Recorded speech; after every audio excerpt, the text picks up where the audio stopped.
selamat pagi semuanya. Apa kabar kalian? Semoga kalian masih dalam keadaan sehat-sehat saja dan masih bersemangat untuk belajar. Nah, pada pertemuan kali ini kita sudah masuk pada bab terakhir mengenai pameran. Adapun kompetensi dasar dan tujuan yang ingin kita capai adalah sebagai berikut.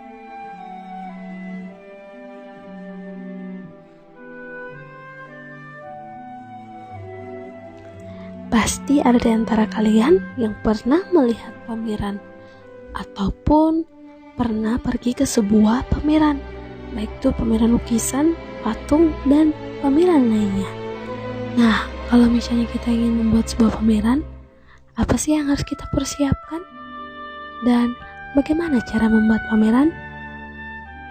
Nah, mari kita bahas bersama-sama.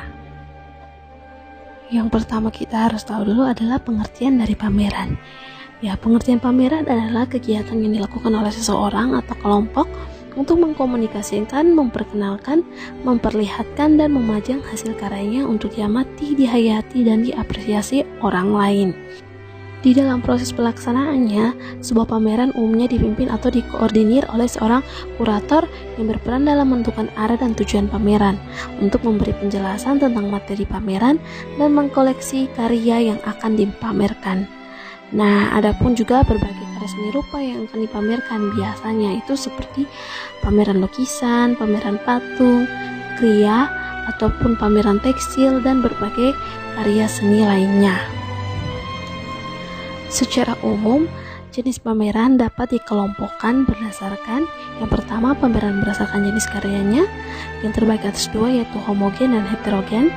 Kemudian yang kedua, pameran berdasarkan jumlah pesertanya, terbagi atas dua yaitu pameran tunggal dan pameran kelompok.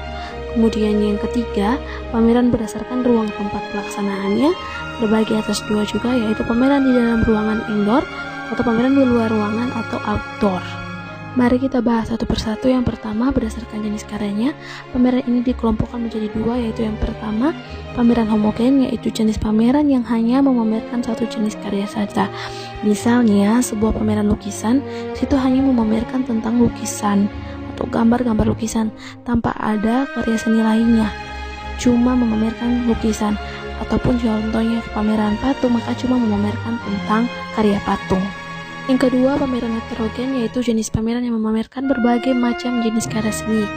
Jadi dalam sebuah pameran itu menghasilkan berbagai macam jenis karya seni rupa, baik itu lukisan, patung, kriya, batik, grafis, dan lain-lainnya. Jadi bukan cuma satu jenis karya seni rupa. Yang berikut, berdasarkan jumlah pesertanya, pameran dibagi menjadi dua, yaitu yang pertama, pameran tunggal, yaitu pameran yang dilaksanakan perorangan. Artinya, hanya karya yang dipamerkan karya seni satu orang saja. Jadi contohnya pada sebuah pameran seni lukis, itu cuma memamerkan semua lukisan dari seorang pelukis. Yang kedua, pameran kelompok, yaitu pameran yang diikuti pesertanya lebih dari satu, beberapa atau anggota suatu kelompok. Misalnya kelompok kelas 9 SMP, kemudian kelompok mahasiswa, kelompok kekerabatan, dan kelompok lainnya. Jadi dalam sebuah pameran itu, contohnya seni patung, maka di dalamnya banyak sekali atau terdapat beberapa orang yang menghasilkan karya seninya, bukan cuma satu orang saja.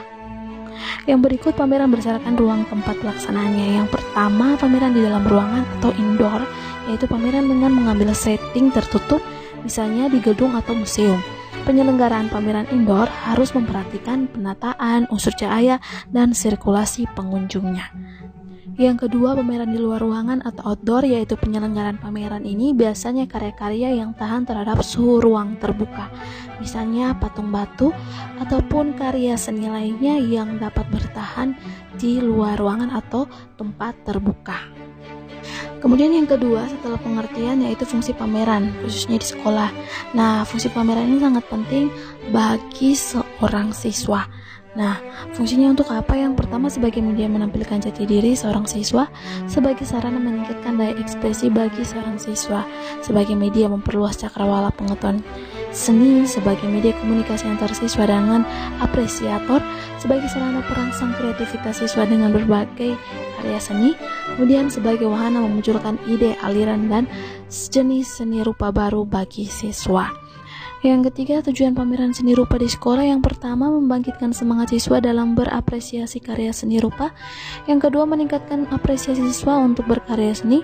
Yang ketiga, melatih berorganisasi.